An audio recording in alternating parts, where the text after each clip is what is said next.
You're tuned to Radio Kidnappers, the voice of Hawke's Bay. This is a program called The Wonderful World of Wardini Books, and it's our pleasure, as always, to have in the studio Lou from Wardini Books in Havelock North. You're looking fantabulous, as always. Stole that word from your husband again. Yeah, thank you very much. You've been away. You had a trip to Wellington.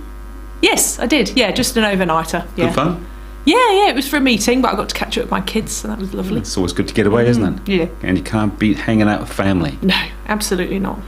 And we've got 4 more great books today, and the first one is called The Hero of the Sea, and everyone will know this guy. Yes, Sir Peter Blake's Mighty Ocean Quests is its subtitle. It's by David Hill, illustrated by Phoebe Morris, and it's part of a series that they're doing. So the first one was about Sir Edmund Hillary, and then we've had Jean Batten, and I think we've had Bruce Springsteen? No, he's not a Kiwi.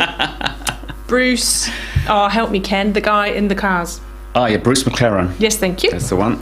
Oh, is it? No, hang on. No, it's Bruce McLaren. Okay, all right. So this is about Sir Peter Blake. These are picture books for children, and they're probably for about 4 and up to at least sort of 8 or 9, because they are beautifully, heavily illustrated, but they've also got a lot of text in them that tells you everything you need to know as a starting point for being interested in that person. And it looks like him too.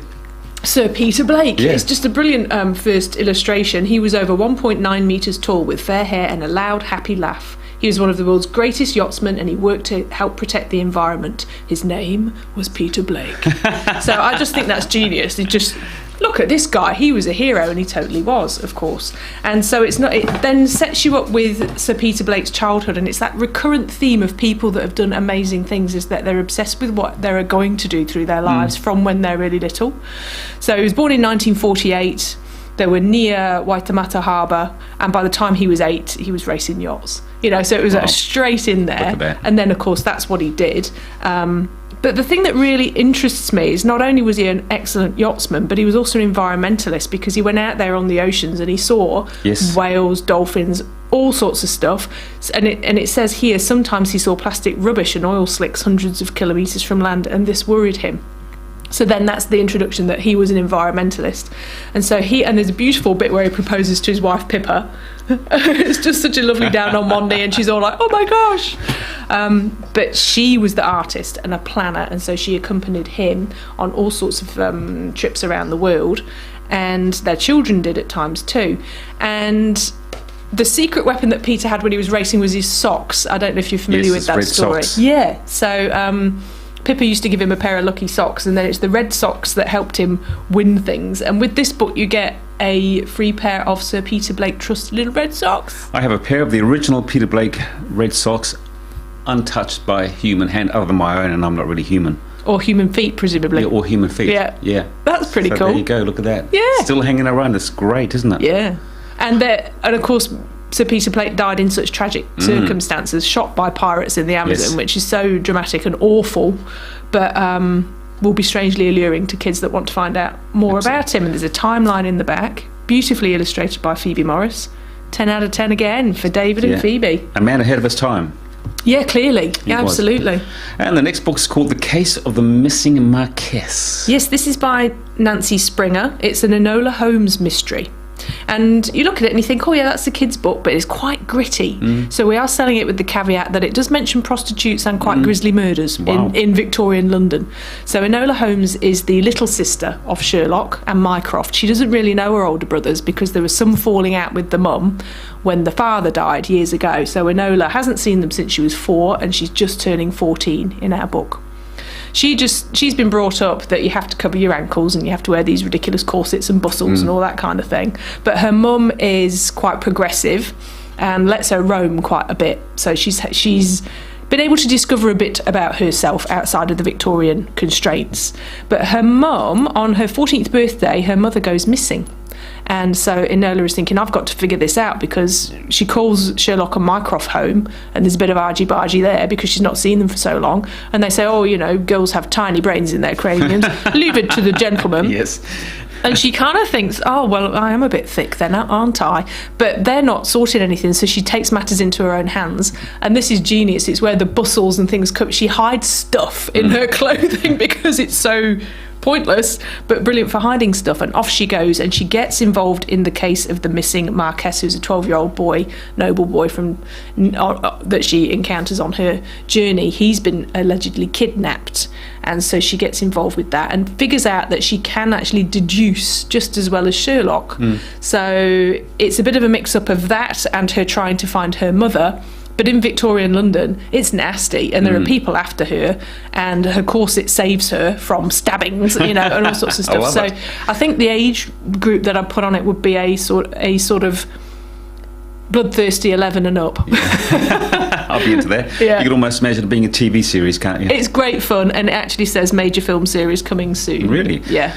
You're listening to Radio Kidnappers, the voice of Hawke's Bay. This is the wonderful world of Wardini books. We have Lou in the studio, and Lou has 2 stores, so her and her husband, one in Havelock North, and it is in which road? Tomato Road. And you have a store in Napier, which is? Hastings Street. And I was watching a movie the other day with my grandkids. We digressed just a little bit, and I thought about you. And the book was all about a silver tongue. You know what a silver tongue is? No. A silver tongue is a person who can bring a story to life just by reading it out loud. There you go, you're a silver tongue. We have fun with that. Yeah. We did story time the other night, and there's a book called Are You Scared, Darth Vader? And it's kids teasing Darth Vader, so I got to do the Darth Vader voice. It was so much fun. Can you do it for us now? You're scared. Yeah, that's perfect. I had a sore throat at the end of it, I tell you. Next book is called Wild Journeys. Tell us all about that. This is a Kiwi book. It's by Bruce Ansley, and the subtitle is New Zealand's famous and infamous historic and off-the-beaten-path journeys, tracks, routes and passages. Almost sound like you're reading that. Yeah.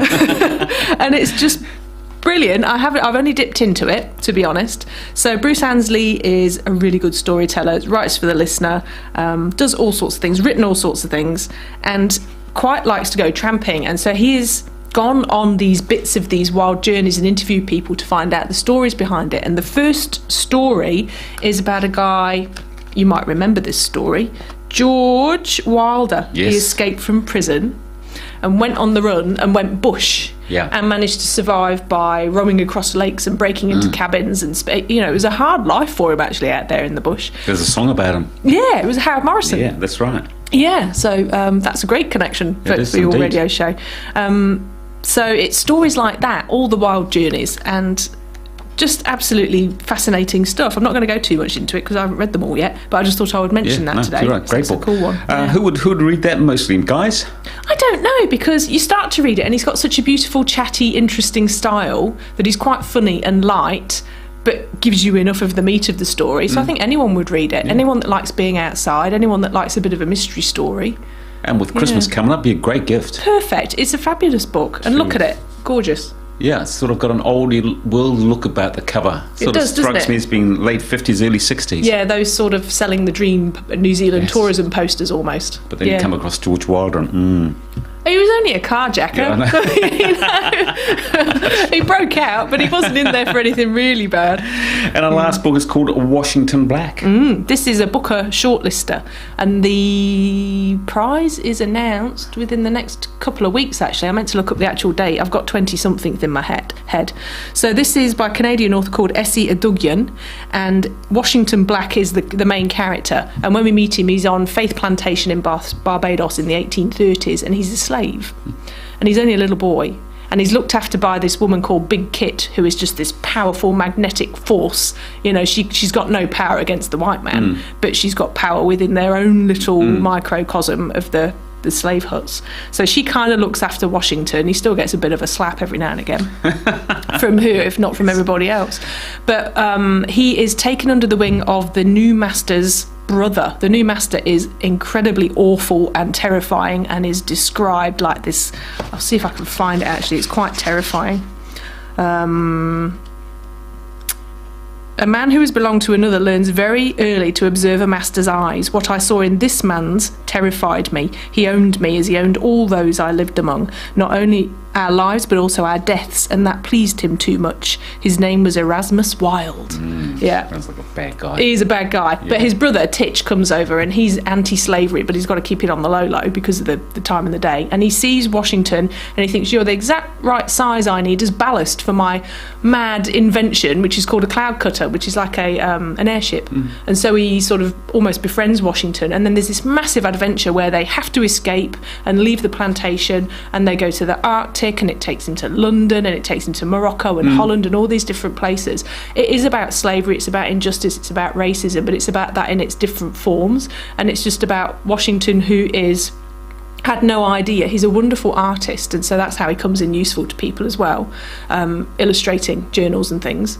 And he didn't know he had that in him, and so it's this, you've been told you're actually not a human being, you're a possession of a white man, and then him finding out that he's got so much else going on for him. And it's so beautifully written. It's quite terrifying and brutal and very beautiful all at the same time. Without giving us a spoiler, got a good ending? Yeah. Good on you, Lou. That's all I'm saying.